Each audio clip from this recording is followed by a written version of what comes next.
আসসালামু আলাইকুম গাইস, আজকে আমি সুজি দিয়ে একটি অন্য রকমের ডেজার্ট আইটেম আপনাদের সাথে শেয়ার করব। এটা খুবই মজাদার একটি রেসিপি, তো আপনারা অবশ্যই শেষ পর্যন্ত দেখবেন। তো আমি ফার্স্টে এখানে প্যানের মধ্যে হাফ কাপ ঘি দিয়ে দিলাম। ঘিটাকে এখন গরম করে নিব। তো আমি কিছু সময় ধরে গরম করে নেওয়ার পর এখানে আমি 1 কাপ সুজির সাথে 3 চামচ গুঁড়া দুধ অ্যাড করে দেন আমি দিয়ে দিলাম।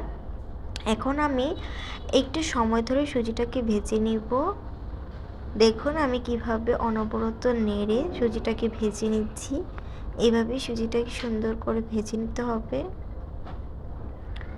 আর সুজিটাকে যখন ভাজা হয়ে যাবে তখন আমি আলাদা একটি পাত্রে উঠিয়ে নেব।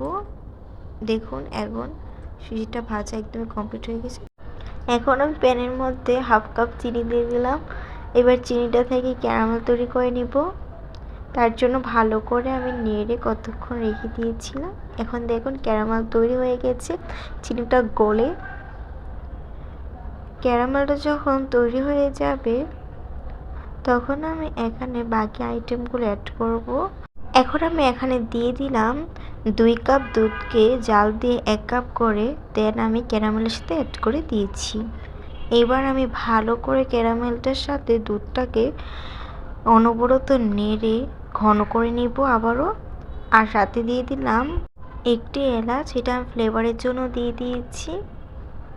তারপর আমি আবারও ভালো করে নেড়ে দিচ্ছি। দেখুন দুধটা এখন অনেক ঘন হয়ে গেছে।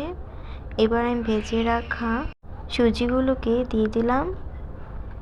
তারপর আমি আবারও এখন একটু ঘন করে নিব সুজিটাকে। ভালো করে নেড়ে সুজিটাকে ঘন করে নিতে হবে। এভাবে একটু পর পর নেড়ে সুজিটাকে ঘন করে নিতে হবে। তখন চুলার আঁচটা মিডিয়াম লোতে রাখতে হবে, নাহলে সুজিটা পুড়ে যেতে পারে। তো এখন দেখুন সুজিটা এখন অনেক ঘন হয়ে গেছে।